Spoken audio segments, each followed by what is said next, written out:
8 member of parliaments, they have already spoken on this particular bill. And minister has to reply also. There are 2 member of parliaments.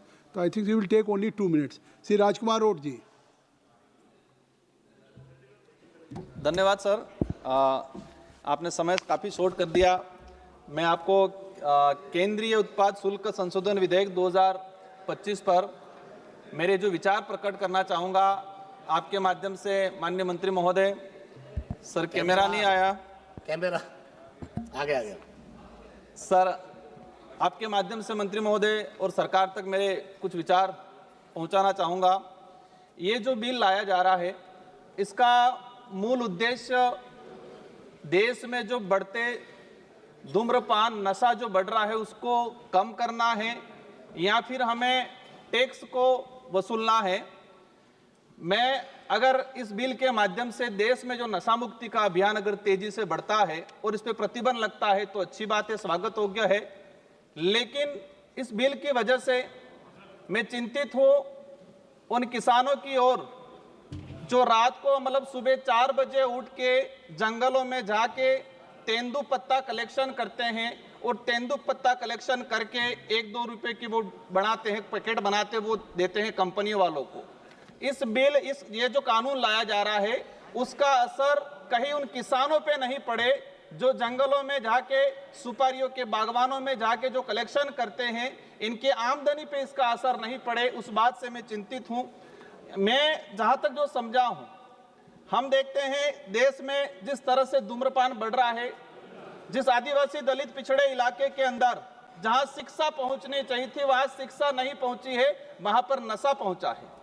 तो हमारी ये priority होनी चाहिए कि हम उस हिसाब से काम करें। और मैं जहां तक समझा हूं कि जो धूम्रपान तेजी से बढ़ रहा है उसका मेन रीजन एडवर्टाइजमेंट है। आपने विमल का जो एडवर्टाइजमेंट कई बड़े बड़े शहरों में, ग्रामीण इलाकों में वो लगे हुए हैं कि दाने दाने में केसर का दम।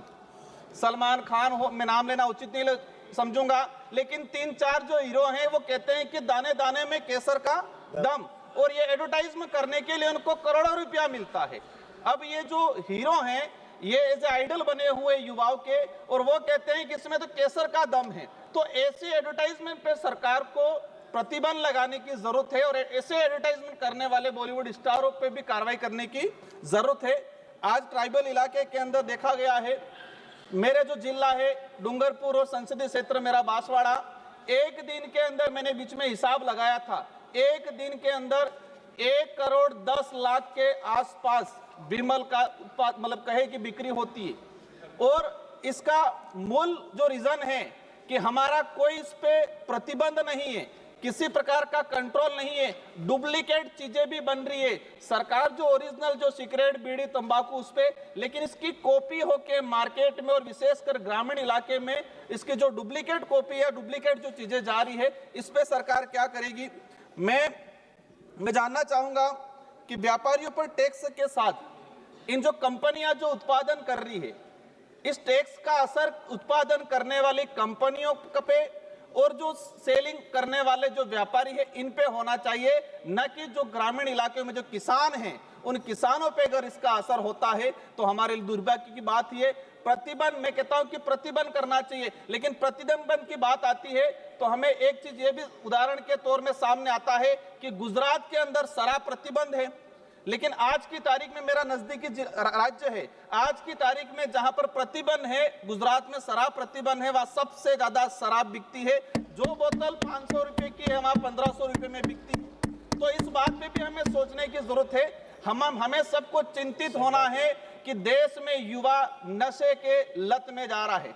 माननीय अध्यक्ष महोदय, एक बात, सभापति महोदय, एक बात और ले जाना चाहूंगा कि जो भक्ति जो मार्ग है या संत जो मार्ग है, अधिकतर संत अच्छे विचारों अच्छे आइडियोलॉजी के हैं, लेकिन कुछ जो ऐसे संत हैं जो धर्म की आड़ में वहां पर नशा का जो जैसे कि अफीम है, गांजा है, ऐसे कई मंठों के अंदर कई धार्मिक स्थलों में भी इसका उत्पादन होता है, क्योंकि वो धर्म के आसपास से तुम्हारा कोई कार्रवाई भी नहीं होती है। तो ऐसी जगह भी कार्रवाई होनी चाहिए, उन संतों पे भी कार्रवाई करनी चाहिए जहां से अफीम गांजा का प्रचलन होता है।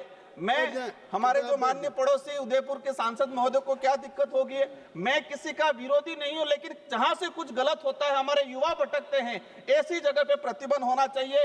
उन संतों पे भी कार्रवाई होनी चाहिए जहां से अफीम गांजा का वितरण होता है। ऐसी जगह मैं सभी पे सवाल नहीं कर रहा हूं, लेकिन कुछ ऐसे हैं जो अपवाद के तौर पे हैं। आप कोई आक्षेप न लगाएं और आप अपनी बात केवल कहें। माननीय सभापति महोदय, आज देखा गया है किसानों को तेंदुपत्ता जो उत्पादन होता है, जो सुपारी उत्पादन होती है, हम नॉर्थ ईस्ट में जाते हैं या साउथ में जाते हैं, कई राज्य ऐसे हैं जहां जो परिवार पूरा सुपारी पे डिपेंड करता है। मेरा मूल रूप से यही चीज कहना है कि इसका असर उत्पादन करने वाली कंपनियों पे होना चाहिए, बड़े व्यापारियों पे होना चाहिए। इस बिल का असर जो गरीब किसान हैं उन पे इसका असर नहीं होना चाहिए। और देश में हमें धूम्रपान पे प्रतिबंध लगाना पड़ेगा और आदिवासी दलित पिछड़े इलाके में हमें शिक्षा को भेजने की जरूरत है और उस इलाकों में धूम्रपान पर प्रतिबंध करने की जरूरत है। धन्यवाद। श्री विशाल पाटिल जी। इस अवसर के लिए धन्यवाद सभापति महोदय।